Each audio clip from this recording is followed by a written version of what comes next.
a CA foundation student scared of maths, I'll show you exactly how to pass in September 25 attempt even when you hate numbers. So hi everyone, I am Vanshika and welcome back to my channel. In today's video, I'll be talking about quantitative aptitude, that is maths. So this video is divided into 3 super helpful parts.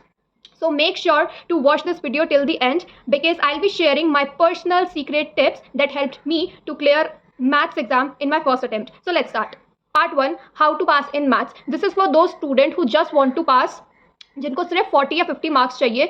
So for that focus on high weightage and easy to score chapter. Don't focus on everything. If you want to pass then सिर्फ high weightage chapter पे focus करो. I have a list, तो मैं अभी बताती हूँ. सबसे पहले you have to do mathematics of finance, उस पर फोकस करो. Then logical reasoning, measures of central tendency and dispersion, index number and correlation and regression. Index number और कोरिलेशन वाला चैप्टर ये ईजी है इसलिए मैं बता रही हूँ. उसके ऊपर जो मैथमेटिक्स ऑफ फाइनेंस है दैट इज 12 to 15 मार्क्स की वेटेज. लॉजिकल रीजनिंग 20 मार्क्स की weightage. Measures of central tendency and dispersion उसका भी 10 to 12 मार्क्स तक का आई गेस वेटेज है. सो ये वो चैप्टर्स है जो कि इजी है एज वेल एज स्कोरिंग है. सो इन चैप्टर्स पे फोकस करो एंड इन्हें बहुत अच्छे से करो. एंड इसके बाद एक tip, practice as many questions as possible. इन चैप्टर्स के जितने क्वेश्चन हो सकते हैं उतने ज़्यादा प्रैक्टिस करो. क्वेश्चन प्रैक्टिस करने का ट्राई करो.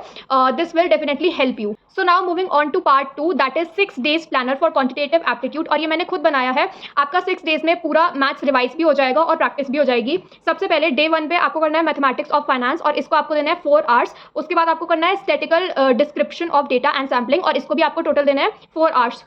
उसके बाद डे 2 पे you have to do measures of central tendency and dispersion, इसको आपको देना है 5 hours. उसके बाद इंडेक्स नंबर, इसको 1.5 hour देना है. एंड उसके बाद अगर आपका स्टैटिकल डिस्क्रिप्शन ऑफ डेटा का अगर कुछ पार्ट लेफ्ट है तो उसे कंप्लीट कर लेना डे 2 पे. उसके बाद डे 3 पे आपको करना है परम्यूटेशन एंड कॉम्बिनेशन, इसको आपको देना है 2.5 hours. उसके बाद sequence and series again 2.5 hours. And उसके बाद सेट्स रिलेशन फंक्शन 2 hours. उसके बाद डे 4 में you have to do ratio equations and linear inequalities, ये पूरा पार्ट आपको करना है. इसको देना है आपको 5 hours. Second you have to do correlation and regression, इसको देना है 2 hours. उसके बाद डे 5 में you have to do probability and theoretical distribution, ये चैप्टर बड़े हैं इसीलिए इसको 5 hours देने हैं. And second you have to do calculus, calculus में आपको 3 hours देने हैं. So now for the people जिन्होंने कैलकुलस स्किप कर दिया है तो अब उसे करने का कोई फायदा नहीं है और वैसे भी उसे 5 मार्क्स का आएगा. सो अब उसे रहने दो. उसके अलावा आपके जो पहले वाले चैप्टर्स है अगर उसमें से कुछ बचा है तो वो रिवाइज कर लेना डे 5 में और क्वेश्चन वगैरह प्रैक्टिस कर लेना, आरटीपी एमटीपी प्रैक्टिस कर लेना. उसके बाद डे 6 में you have to do logical reasoning, उसको 4 hours देना है. लॉजिकल रीजनिंग पूरा कंप्लीट कर लेना. एंड उसके बाद you have to do calculus again, जो भी आपका बचा है उसको आपको देना है 4 hours. तो इस तरीके से पूरे 6 days में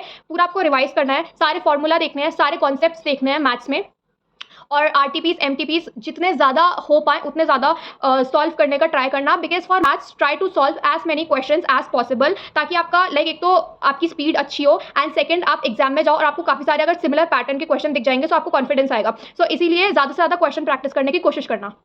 So now comes the third part, personal tips and experiences. The tips that I personally followed. Number 1, revise formula every day, like literally every day, क्योंकि इतने सारे formulas हैं और बहुत सारे चैप्टर है जो सिर्फ फॉर्मूला बेस है. So इसीलिए आपको बहुत अच्छे से फॉर्मूला रिवाइज करना है और डेली रिवाइज करना ताकि एग्जाम में जाके आप कोई भी फॉर्मूला ना भूलो और उसकी वजह से आपका कोई भी क्वेश्चन ना छूटे. And for that make formula sheet for every chapter. अगर आपने अभी तक नहीं बनाई है तो मैंने अपने टेलीग्राम चैनल पे सारे चैप्टर्स की फॉर्मूला शीट अपलोड कर रखी है, वहाँ से देख लेना, उसको प्रिंट करवा लेना या तो डायरेक्ट वहीं से रिवाइज कर लिया करना. बट प्लीज फॉर्मूले डेली रिवाइज करो बिकॉज बहुत सारे फॉर्मूला मैथ्स में.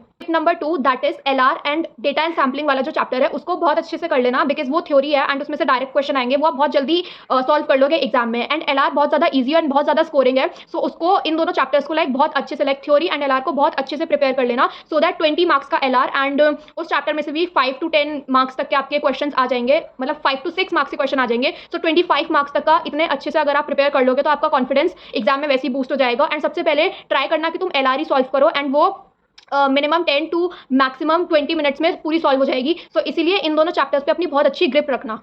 सो now tip number 3 that is Anurag Chauhan sir जो टॉप 500 क्वेश्चंस की वीडियो लाते हैं वो ज़रूर देख लेना. मेरे अटेम्प्ट में भी सर ने मैराथन करवाई थी और वो मैंने देखी थी एग्जाम में जाने से पहले और उसमें से 2 क्वेश्चन मुझे बिल्कुल सेम देखने को मिल गए थे. सो मैं वो वाली वीडियोस का लिंक डिस्क्रिप्शन में डाल दूंगी और आपके अटेम्प्ट के लिए अगर सर करवा रहे हैं सो वो ज़रूर से अटेंड कर लेना. Number 4 that is be consistent and be confident.